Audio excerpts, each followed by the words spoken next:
Hello, hello. Welcome back to the Lorethrough, episode 126, and we are getting ever closer to our goal of completing the game. We fought some guy, Beastman, with the big Beastman cleaver, and I thought I'd read its description because I forgot to. So let's start there. Curved greatsword of colossal size, forged of dull iron and wielded by the Beastman of Fair Missoula. The blade is incredibly heavy, but well balanced. Comparatively easy to wield for the damage it delivers. It's clear the Beastmen possess knowledge beyond human ken, and sure enough, despite being the largest cleaver by or the largest curved sword, I think the heaviest curved sword weighs like 11 and a half. This one weighs 16 and a half, so it's pretty big. It says it's colossal, so I guess if there is a colossal curved sword, this is it. Though it makes it one of the smallest of the colossal weapons, or the smallest colossal weapon. Though it's not really in that weight class, it just says that in the description. But it has B scaling and strength even uninfused. So that's kind of interesting. But we're going to toss it in the box to clean up the inventory. And let's get to work. We have places to be.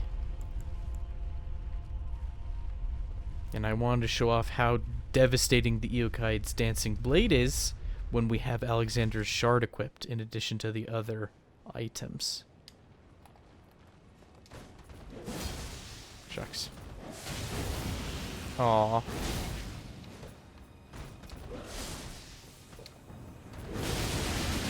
I guess it doesn't really show it off as well as I would have liked, but I digress. Let's keep moving forward. So I think you can get over on these stairs and you can drop down, though you don't have to. Because there is supposed to be... Oh. Sneak up on this guy. So here's one of the big cleaver boys. He was a boss we fought at the very start of the game.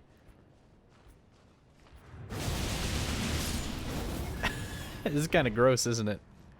Yeah, here's the little opening. In case you were confused. There's a handful of beastmen over there. I feel bad for just having cleaned up my inventory. Oh, he's going to start shooting at us, isn't he? I don't think he could shoot this far, but he is angry at us already.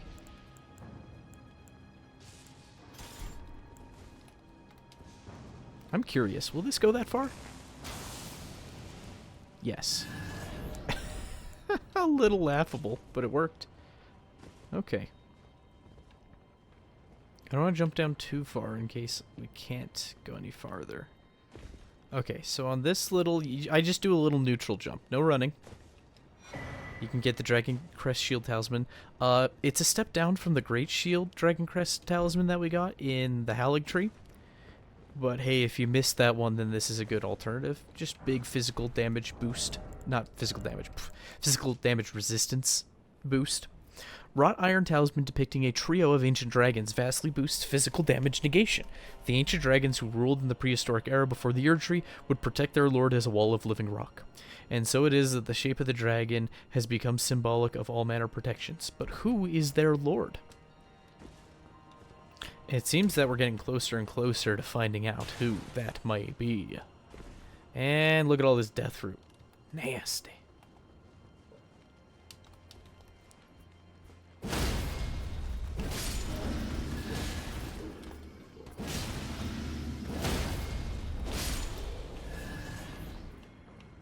Any items over here? There's a little, bestial clergyman. Man, Garank must have been the coolest of the beast clergymen, because he's huge comparatively. He's just absolutely massive. He's a big boy. I thought it was a beastman walking on all fours for a split second. Oh, I missed! Huh.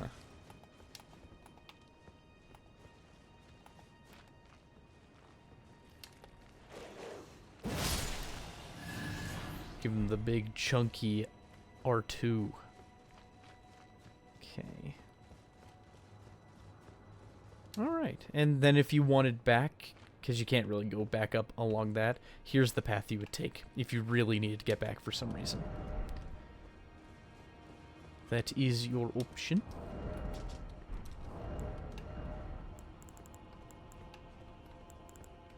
We really should have like a rapier or something with fire damage for when magic crits won't suffice. Or the Executioner's Axe with fire damage. Oh, that would be amazing. Oh well. We will simply use this instead.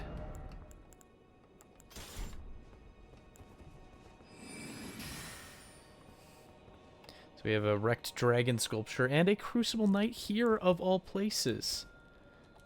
Fascinating to say the least.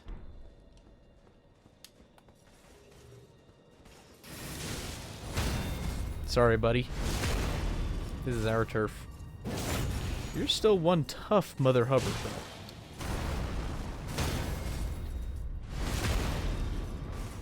It's just the easiest way to kill him, I swear.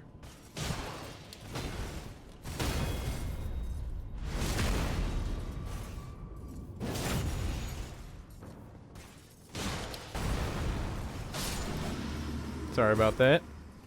Not too sorry. A lot of repeating iconography. Nothing terribly unique yet, but still, these reliefs depicting humans. Very strange. And the Crucible Knights are known for existing during the reign of Godfrey. They were his men. He commanded them. Or at least he commanded Ordovis and Siluria, who listened to what he had to say. So, he was at least in their chain of command somewhere. But why would they be here? What purpose does that serve?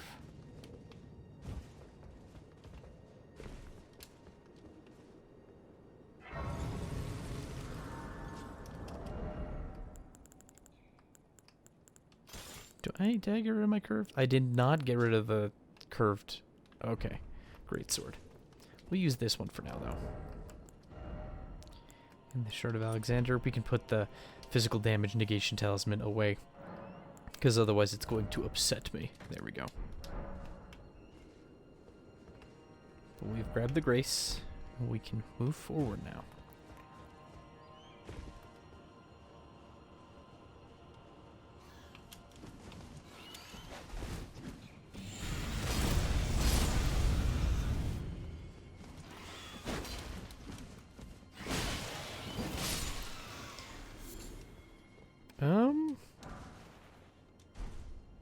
Yeah, you know what? We're going to go down and around. That sounds funny. We'll kill this bird first, though.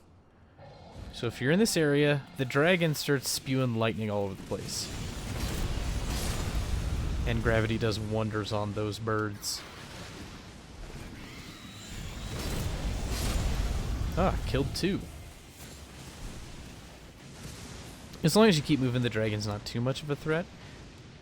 And the lightning things it does are fairly telegraphed. I just cut around the outside. Or cut out the outside, I should say. Didn't really need to, but there's a chest back here.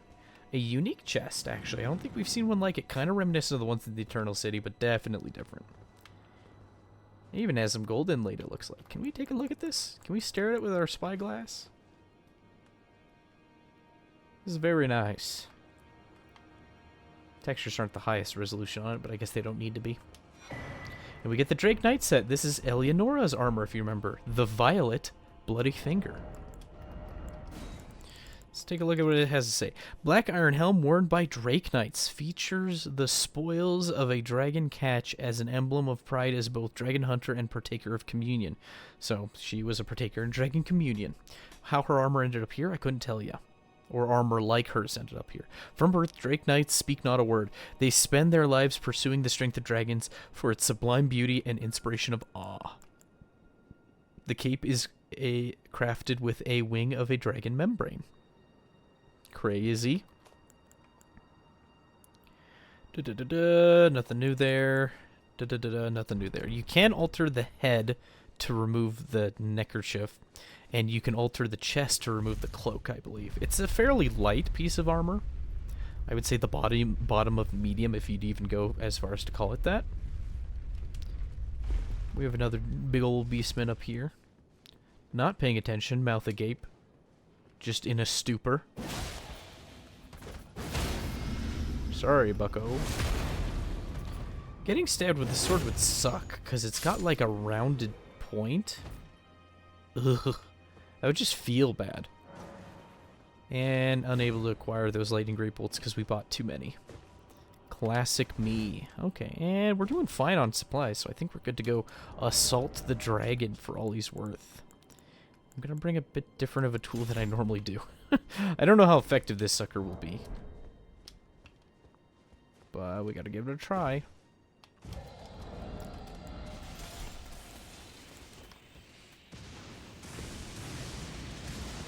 It should do okay with the charms I have on, even if I don't have the most arcane. In fact, I went with the minimum arcane to wield everything in the game, so... Oh shucks, there's still birds. Maybe not this weapon.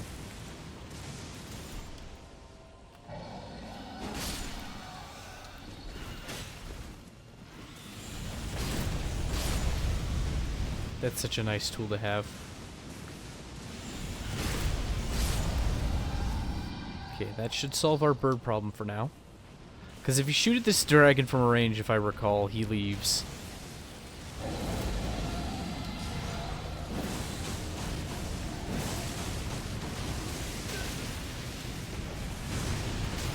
Oh, shucks.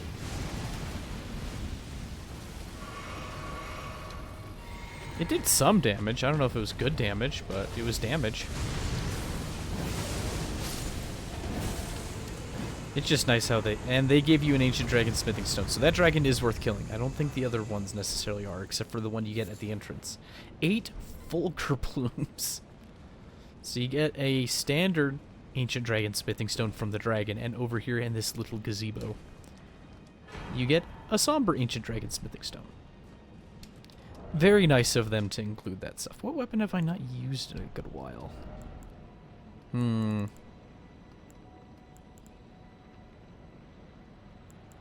feel like I should be using the Moonlight Greatsword more, you know, honoring Ronnie and whatnot. We'll think about it. Put the dagger in the offhand for now. Okay, so over here is a cliff you can jump down. Little known, I missed this my first playthrough completely. I believe. I think I did. Maybe I didn't. I still don't think I visit down here on every playthrough, but there are gravel stones, if you like gravel stones, which is for dex builds wanting to make pots, basically. There are gravel stones on some of these cliffs. One of them has a slew of them, and I feel like I missed it.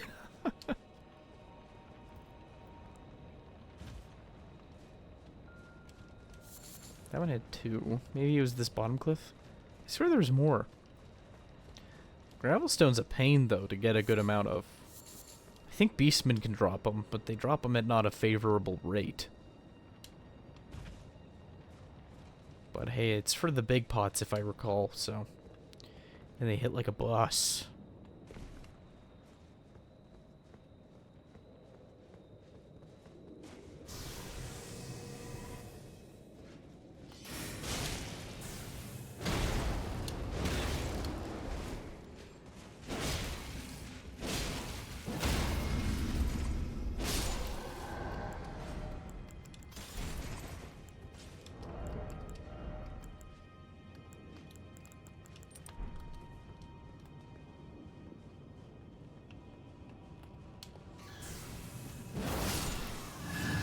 Tasty health back.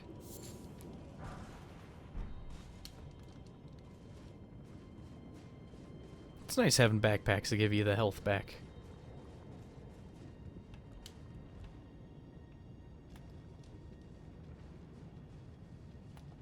Is this guy standing in front of a treasure chest?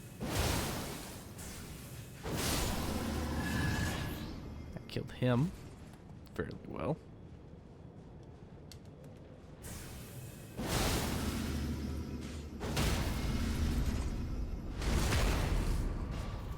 Moonlight Greatsword's good and all. I think it's probably better as a PvE weapon than a PvP weapon. It's just very predictable. But I guess if you're playing playing against Nimrods, then it can be great damage.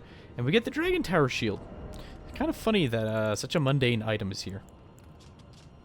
Tower shield engraved with a dragon, symbol of protection, heavy even amongst great shields. It possesses exceptional guarding ability. The ancient dragons who ruled in the prehistoric era before the Erd Tree would protect their lord as a wall of living rock. I've been meaning to put together a great shield build for my PvP videos that I do.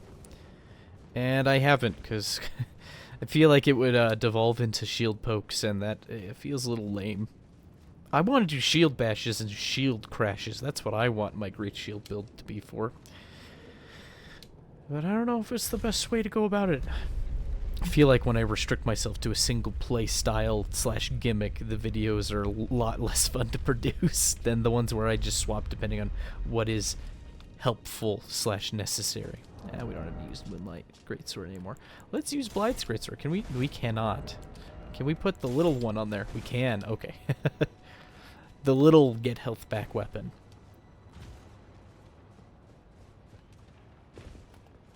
Oh shucks, I think I may have miscalculated what we want here. Because there are Crucible Knights here.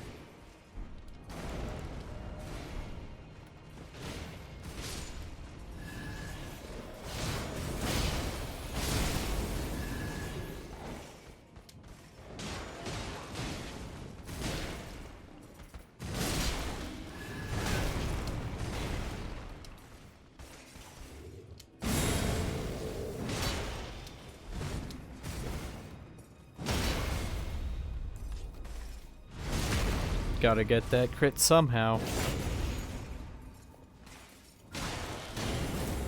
Oh, shucks. Kind of funny how a bunch of repetitious dagger strikes just gain in momentum and do okay damage. The fact there's Deathroot here is still scary to me. How did it get here? I thought Deathroot was spawned by the death of Godwyn the Golden. I thought the Crucible Knights existed in the age of Godfrey before Godwyn the Golden was murdered. Why are they all here? How did Bernal get here? How did Alexander get here? We got here because we did the big bad cardinal sin thingamagoo, if you recall.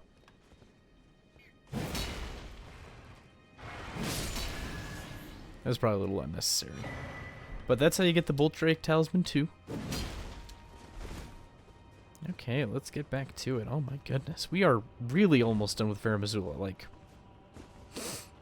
I feel like if we go at a leisurely pace, we'll get right up to the end boss. And then run out of time. Maybe I should make next episode the boss episodes. I don't know. Fairly interesting. I wish Farum Azula... I don't know if I wanted Farum Azula to be bigger. I don't know. I felt like the game gives you this grand feeling of you're making phenomenal progress because you're going through multiple areas and they're shorter. And so you feel like you've gotten some momentum after all of your little adventures. It feels more like the pacing of like Dark Souls 3 or any of the other Souls games as opposed to the open world nonsense that is Elden Ring.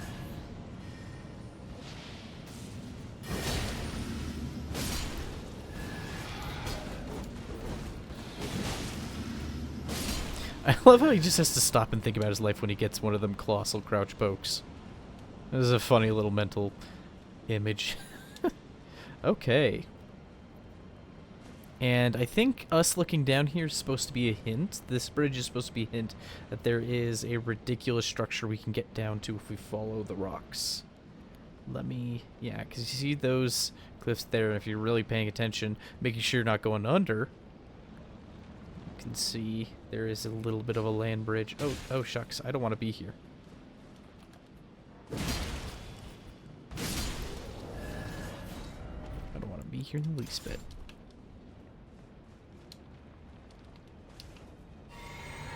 But I do want to get to the boss. Not to the boss, the Grace.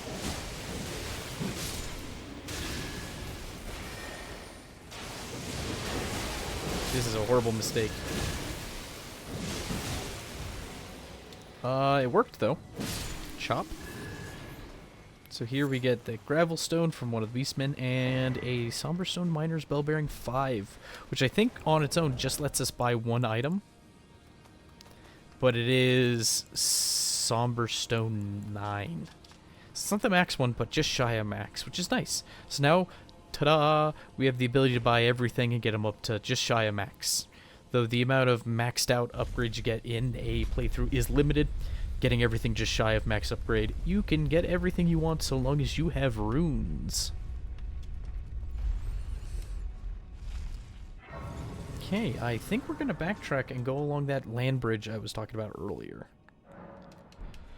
Makes me a little nervous, but we'll give it a good shot. I feel like we're going to bring Olcott for this. Or should I use Lieutenant? I don't know. But we need to kill those beastmen while losing minimal supplies. Which leads me to suspect running past them is probably the best option, unironically. Should have put the shield away. Dang. We'll plan our kit when we get to the base of that area. Excuse me. Don't mind me, none. Gonna do a light amount of zigzagging, and I forget which cliff it is. But if you head at it from an angle, it should be pretty easy to see. I think it's this one. Oh. I almost jumped down a little too far. I probably would have lived. But we're getting down to another stretch of mausoleum. It looks like it's full of beastman graves. But it's strangely detached from the rest of the area.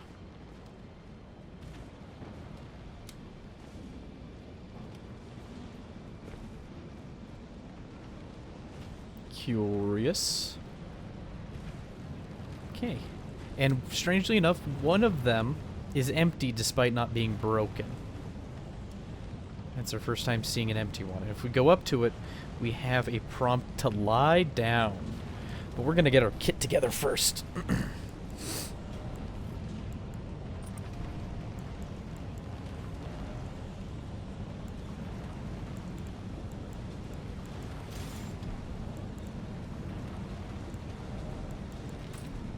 Okay. I think this is essentially what we want. I don't know what else we would outright use, per se. But I feel like this is a pretty good kit. We can swap for when we need to dodge. So let's lie down. Against all reason. This is just a theme in FromSoft. I don't know why. Maybe themes are a wrong word. A motif? A convention that they have is probably the most accurate. Where you just lie down places and it brings you other places.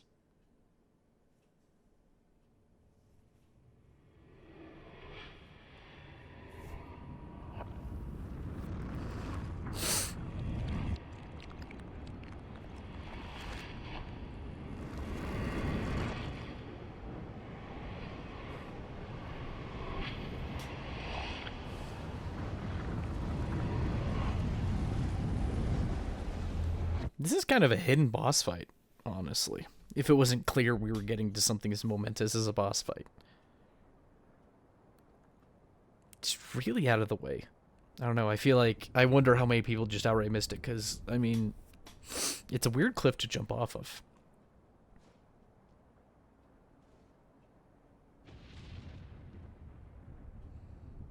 But the whole arena is remade. The bones are still here. And there's a bizarre floating construct. And it's got hands. And it's got a dragon head. Kind of like the ones we saw buried, actually. And a little bit like the one we saw in the Dragon Altar temple area. And it's got two upraised heads. Kind of reminiscent of the two fingers when they're communing. And there it has a tail wrapped up in there and at least two wings. Very interesting. So, we haven't seen a two-headed dragon before. It's very interesting. But it looks like it's in shoddy shape. Like it's got all those gashes and wounds in it. Was the ruling class two-headed dragons? Is that what we're seeing in the rocks in the cliff? And we'll take another look at those rock cliffs. Maybe not this episode, but soon. Interesting. We are somewhere under the Tempest-facing balcony, according to the map. There's all these beastmen spires all over the place. And lightning. Lightning is associated with the dragons, after all. I don't know how far forward we ought to approach. Debating on whether or not to bring Latenna or Okha. How close can we get before trouble arises? Before trouble brews. Shouldn't waste too much time. We have an episode to do.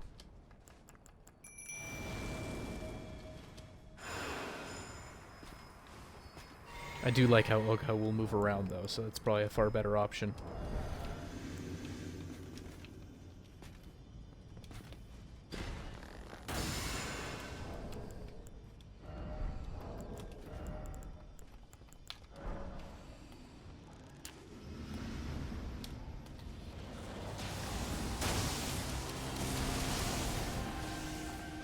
Guess we weren't close enough.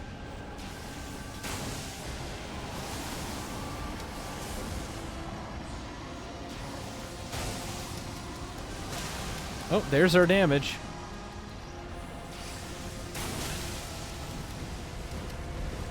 Ooh, and it looks like it's got missing stumps for heads, and there's the Bolt of Grandsax.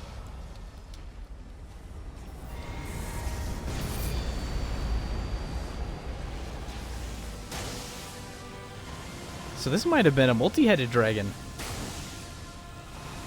Yeah, looking at that, it's got at least one extra head stump. 2, 3? Was this a 5-headed dragon?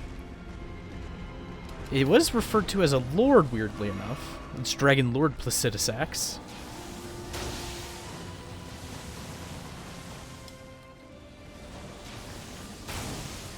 I don't know. I feel like slaying it with a dragon bow is weirdly fitting to Dark Souls 1, because all the dragon hunters had great bows, essentially.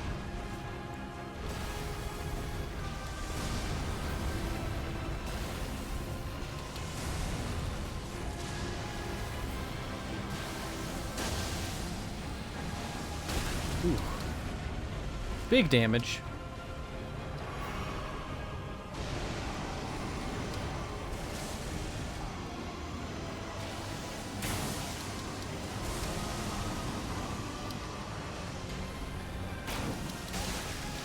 Ooh.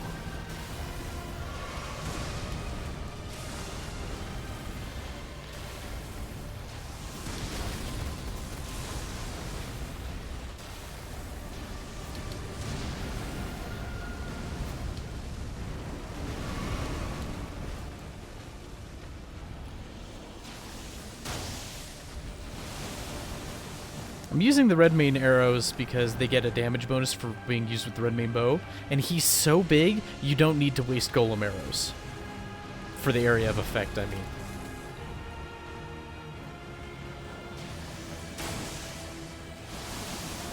Too far, it seems. I need to change tactics, though.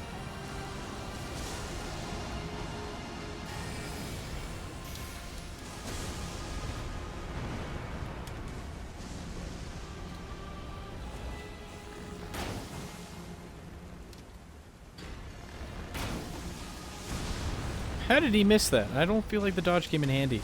Where's Red Mane Knight Ogha? Where are they? Oh no.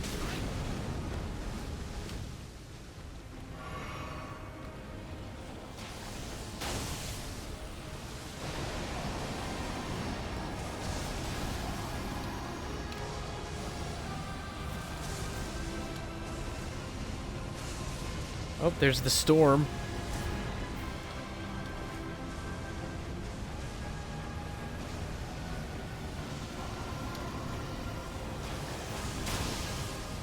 Oh, it's hurting Knight Ogha, so I guess they're fighting now, finally.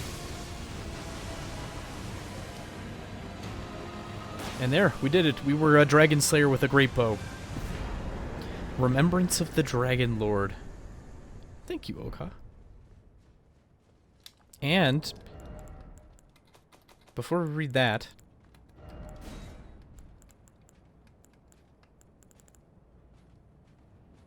it's a use item, I forgot. So if you have the Frenzied Flame, after you've defeated Placidusax, you can use Miquella's Needle to cure yourself of the Flame of Frenzy. If you have burned Melina and then accepted the Flame of Ruin and then cured it, Melina will still be gone. So It doesn't fix everything, but it'll fix the ending of the game you get, right? So Miquella's Needle can undo the Flame Frenzy, and you have to use it here. And you just do a little crouching pose and a little flash of light, and that's it. It's not a big thing you're missing out on. Still a terribly ornate arena. I guess we started over here, and this is the center of the arena, which is closer to the Eye of the Storm, so that's better.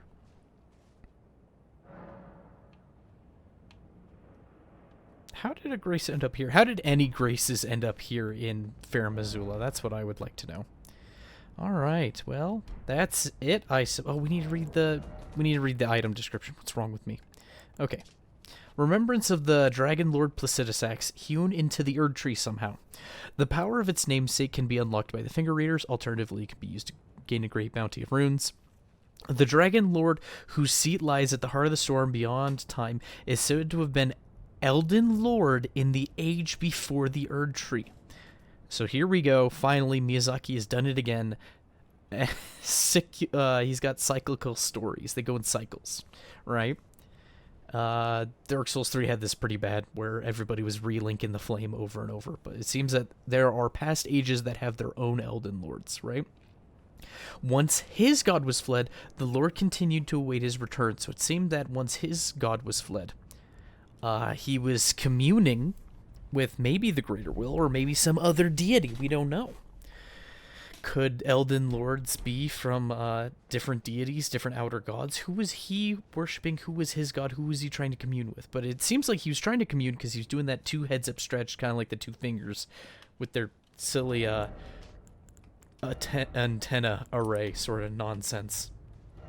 Okay. We need to go back to... So it's interesting that he was we've slain an Elden Lord now. We haven't even met real Godfrey or real Ratigan, so we don't know how tough an Elden Lord will actually be. But he was a reasonably mean boss, but we had the perfect counter for him, turning him into a pincushion. Don't worry, my dear. I'll see it to the end with you, if it please. Funny, she was chiding us earlier for forcing her to work even at the proverbial end of the world. Alright. Power of Remembrance. So we can get the Dragon's King's Cragblade, piercing gravel stone sword containing a primeval lightning, a portion of the Dragon Lord's power gained from a remembrance. This weapon commands great power over the paltry mortal dragons of today. So I think it might do bonus damage to dragons, actually. Never thought of that. Power gleaned from the remembrance of the Dragon Lord Placidusax transforms caster into the Dragon Lord to spew golden breath from above. This incantation can be cast while jumping. These are the dying wails of the Dragon Lord, who once dwelled eternally beyond time. And it's a dexterity weapon that does lightning. It's a heavy thrusting sword, like the Godskin Stitcher, the Great Epee, the Bloody Helus, those lot. And then a pure faith incantation. So it's, even though it seems like it would be in the same category as the Dragon Communion, it doesn't take arcane. So kind of neat. Now, go forth. Do what you... And it pops out pretty much instantly, if I recall. It's a big initial explosion, and then you fire the twin beam lasers like he did. Okay. I think that's it for this episode 126. Crazy that. Thank you for joining me. Next time we're going to finish Fair Missoula and maybe even get a bit farther than that. So thank you for joining me, and I hope you have a good one. Bye-bye.